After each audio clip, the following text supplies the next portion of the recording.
The ballroom of the Grand Hotel was loud with clinking crystal until I walked through the double doors in my full dress uniform. I locked eyes immediately on Mark, my husband, and the woman clinging to his arm. I walked straight up to their table. The chatter died. They weren't shocked by what they'd done. They were shocked that I'd stopped playing along. "Hello, Mark," I said, my voice clinical. "I believe your lease on my life has expired." Have you ever trusted someone with your entire life only to find out they were living a double life? Let me know your story in the comments. I read every single one. I had just returned to Chicago after a 3-year deployment overseas, 3 years of coordinating military logistics, moving thousands of tons of equipment across hostile territories. I was a lieutenant colonel. My entire career was built on calculating risk, managing supply chains, and stripping emotion out of high-stakes environments. I thought I was coming home to my partner, the man who had supposedly been managing our domestic life and our joint investment in Prime Freight. I hadn't cried during those 3 years of distance. I wasn't going to start now. I took a cab straight from the airport to the Prime Freight corporate headquarters. I walked into the lobby, expecting the familiar face of the receptionist or maybe a surprised smile from the security guard. Instead, the guard at the front desk looked at me with polite confusion. I asked for Mark. The guard checked his log and shook his head. He told me the boss is in a closed-door meeting right now, and his wife is in there with him. I didn't blink. Anger wasn't loud this time. It was clinical. I didn't ask the guard to repeat himself. I didn't break down or cause a scene in the lobby.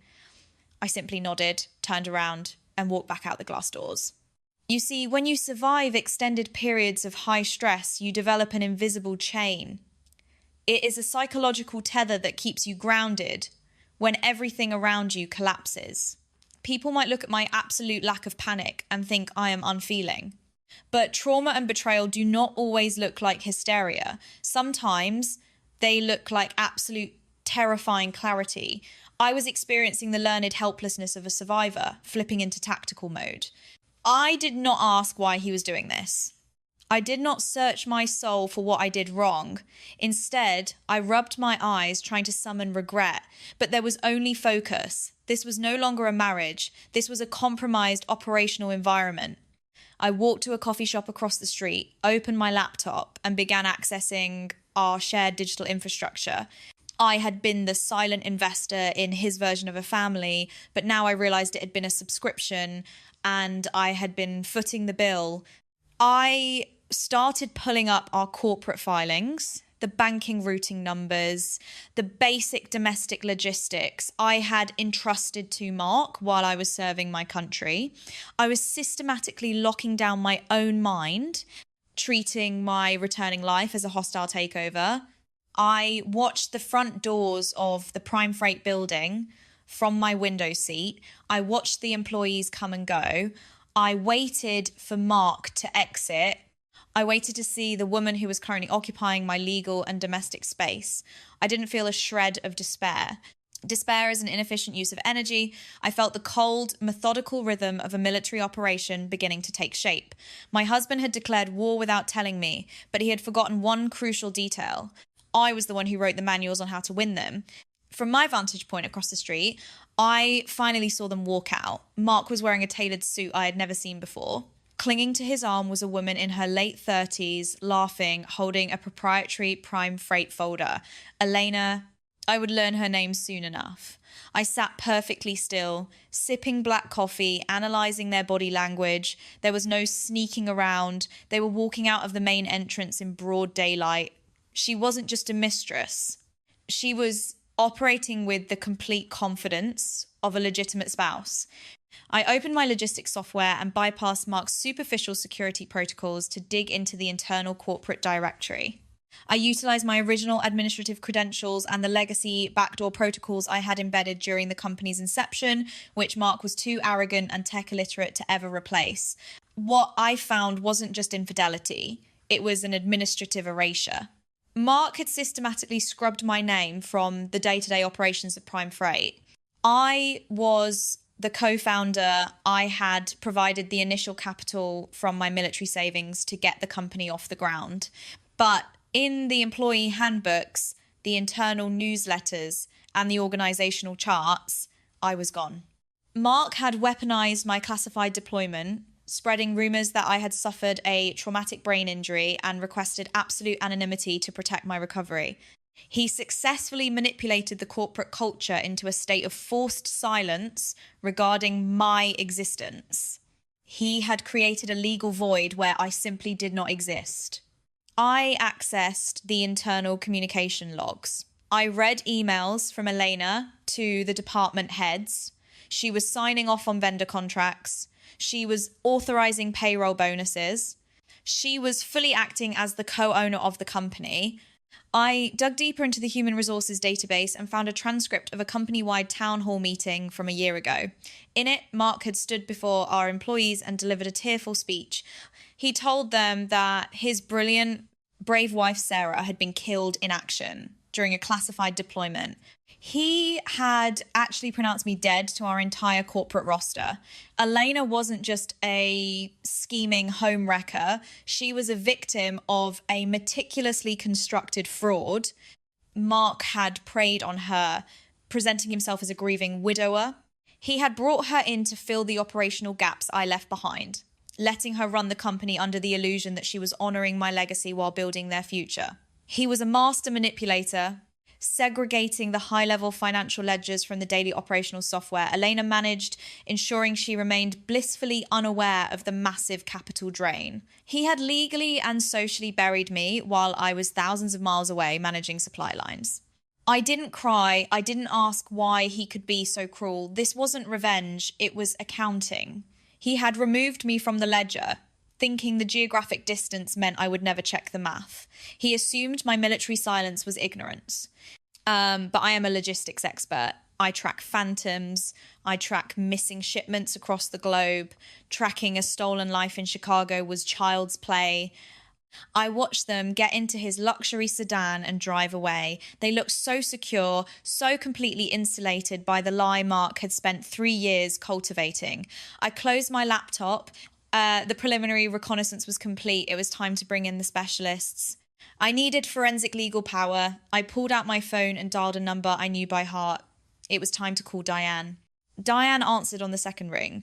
She was a corporate attorney with a mind like a steel trap. We met an hour later in a secure conference room downtown. I brought Arthur, a forensic detective I trusted from previous military contracting audits. I laid out the digital breadcrumbs I had gathered from the coffee shop. I didn't waste time on the emotional betrayal. I presented the erasure of my identity as a corporate liability that required immediate neutralization. Diane and Arthur went to work. Over the next 48 hours, we operated out of that conference room like a forward operating base. Arthur bypassed the secondary firewalls Mark had installed on the financial servers. What we found moved the situation from a domestic dispute to corporate sabotage. Mark was systematically bleeding Prime Freight dry. He was preparing the company for a massive corporate merger with a national logistics conglomerate. Mark had manipulated the process by exploiting a personal connection with a mid-level director at the acquiring firm, effectively bypassing the standard, rigorous due diligence that would have exposed his fraud. On paper, Prime Freight looked incredibly profitable, but Arthur traced a web of shell companies and ghost vendors. Mark had diverted $12,500,000 into untraceable offshore accounts. He was inflating the company's value for the merger while draining its actual liquid assets. It was a classic pump and dump scheme executed by my own husband. Diane reviewed the asset transfers and shook her head. He had structured the theft with remarkable arrogance. This brings us to a fundamental psychological flaw. Mark was suffering from the illusion of power that comes from an empty wallet. When a mediocre man suddenly gains control over resources he did not earn, he begins to believe he is a genius. Mark was a decent salesman, but I had built the operational framework of Prime Freight. Left alone, he couldn't sustain it. Instead of admitting his limitations, he chose to steal the foundation and paint the house gold. He felt secure in his theft because he equated access to my money with superiority over my intellect. He genuinely believed that because he could move numbers on a screen while I was deployed, he was the true architect of the empire. He mistook proximity to wealth for the capacity to create it. He thought he was untouchable because he was spending money that wasn't his. I looked at the offshore routing numbers. $12,500,000. He planned to take the merger payout, cash out the offshore accounts, and leave the acquiring company with an empty shell. He would disappear into luxury while Elena took the eventual legal fall as the acting executive. I analysed the spreadsheets without a single spike in my heart rate. I didn't feel betrayed. I felt focused. This was a balance sheet, and Mark had created a massive deficit. We had the money trail. We had the motive. But we needed the kill shot. I instructed Diane to look closer at the merger documents. Mark could not legally execute a sale of that magnitude without the signature of the primary shareholder, me. He had to have bypassed that safeguard somehow. Find the signature, I told Diane. Find exactly how he killed me on paper. It took Diane less than 24 hours to uncover the final piece of the puzzle. She called me back to the conference room, her usual calm demeanour replaced by sharp, focused intensity. She slid a thick manila folder across the table. Inside were the corporate merger agreements and a set of heavily redacted court filings. Mark hadn't just told the company I was dead. He had legally assassinated me and then resurrected me, just enough to forge my signature. Diane pointed to a specific document. It was a posthumous divorce decree filed in a jurisdiction 3 states away, utilising a corrupt notary. It was a masterclass in bureaucratic corruption, exploiting loopholes in wartime administrative protocols to bypass the standard notification procedures the military is supposed to follow. Mark had forged my signature on a series of power of attorney documents, claiming I had transferred all my voting rights and corporate shares to him before my fictional demise. He didn't just steal money, he committed felony fraud. He fabricated a legal narrative where I divorced him, surrendered my assets, and then conveniently died in combat, leaving him as the sole beneficiary of my estate and the undisputed owner of Prime Freight. The sheer audacity of the forgery was clinical.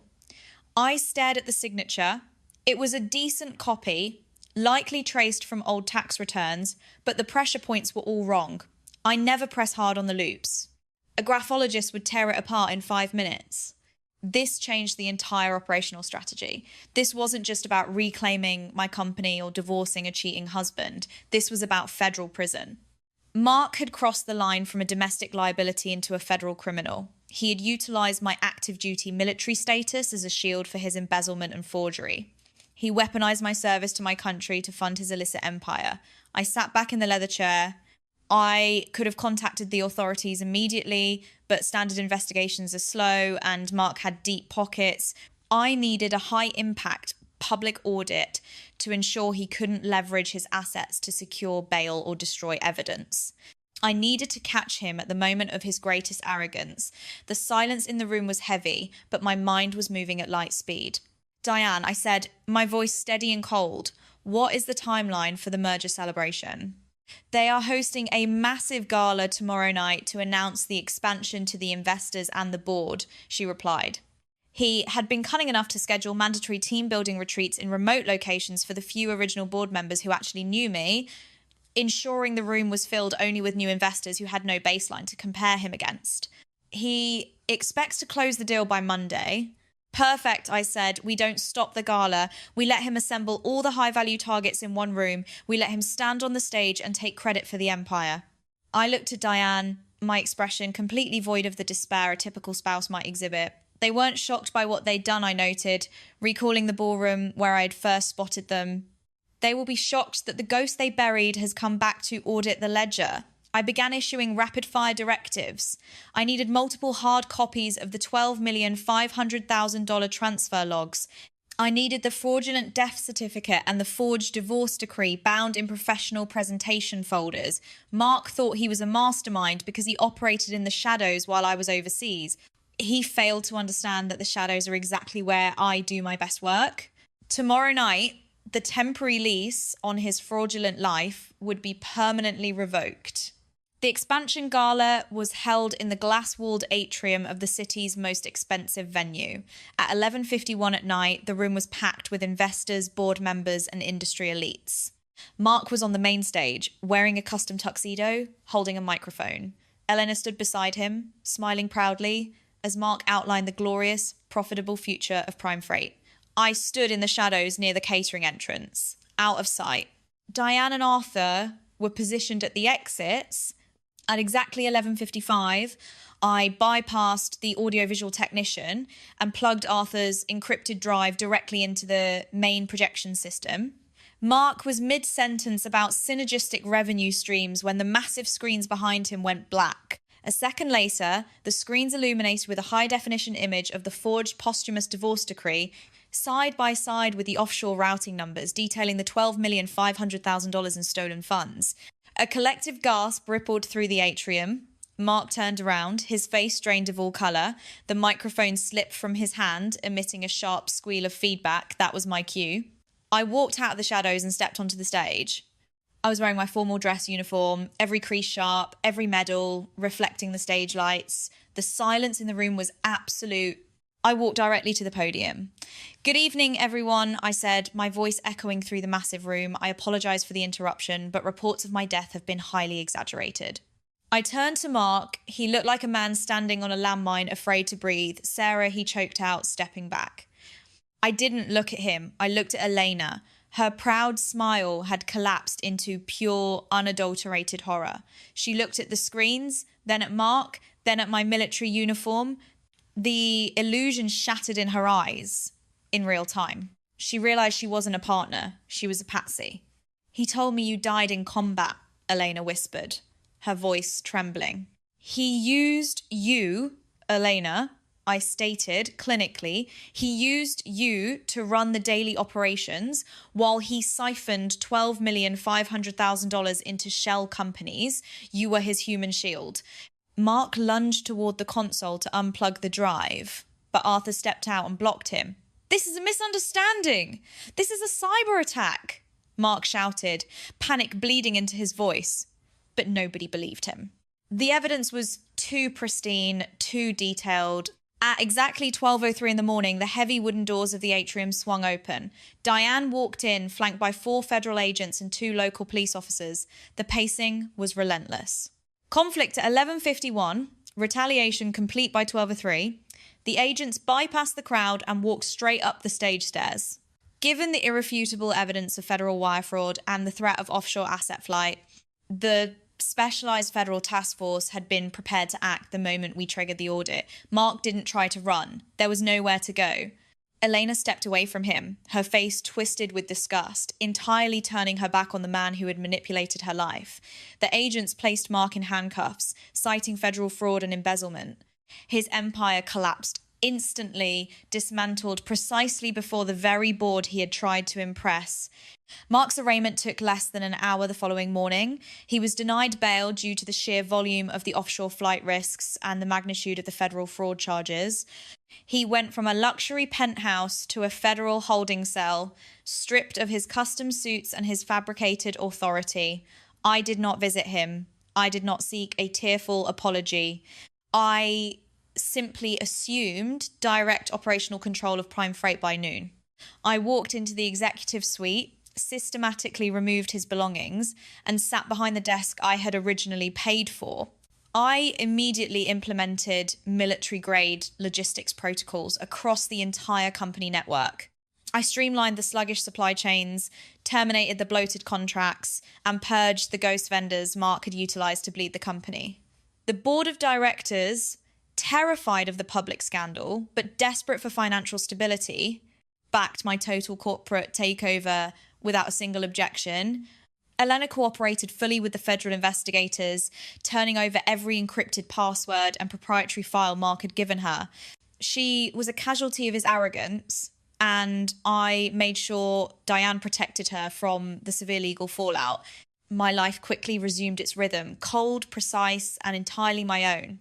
But as I sit here now, looking out over the Chicago skyline from my office window, the clinical detachment slowly gives way to something warmer.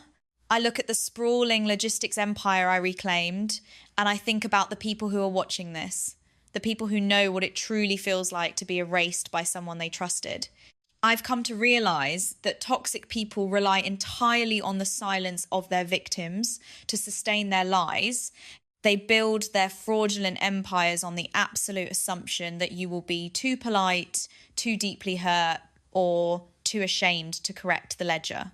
To anyone listening to this who feels like they are perpetually standing on the edge of their own life, watching someone else take credit for their sacrifices, do not accept the erasure. You do not have to scream, and you do not have to break down. You simply have to recognize that your boundaries are not negotiable. They will try to convince you that you are invisible because your passive compliance is the only currency they have left. Cut the toxic ties. Forgiveness isn't always for the other person. Sometimes it's the only way to set yourself free. But remember, forgiveness does not mean allowing them to keep what they stole from you. It means taking back your power so methodically that their memory becomes nothing more than a minor administrative error in the grand ledger of your successful life. If you enjoyed this journey of truth and resilience, share this video with someone who needs to be reminded that they are stronger than their circumstances. Don't forget to subscribe for more stories like this.